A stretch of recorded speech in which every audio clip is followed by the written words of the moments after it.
A dicembre, quando a presentare l'interrogazione era stato il capogruppo di Treviso Civica Franco Rosi, la maggioranza non aveva dato gran peso alla cosa.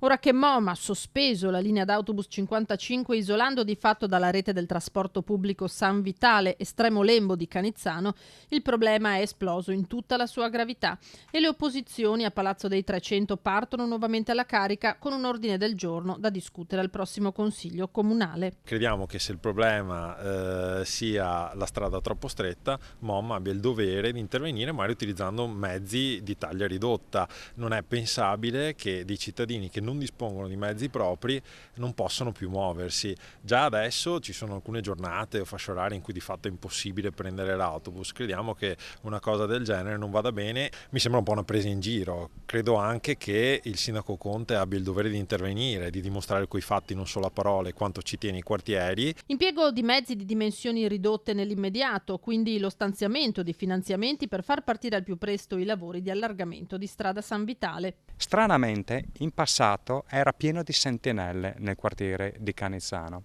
Adesso, stranamente, le sentinelle che oggi sono sedute in maggioranza sono miracolosamente eclissate. Ecco, vorremmo appunto che qualcuno ritornasse fuori e prendesse in mano questa situazione e noi porgiamo la mano in questo senso per metterci a disposizione di lavorare assieme per risolvere in maniera molto concreta e veloce questo problema. Mi sembra che questa sia più che la giunta Conte, la giunta Tafazzi. Tafazzi, lo ricordiamo chi è, quello che si martellava laddove non era opportuno, ecco.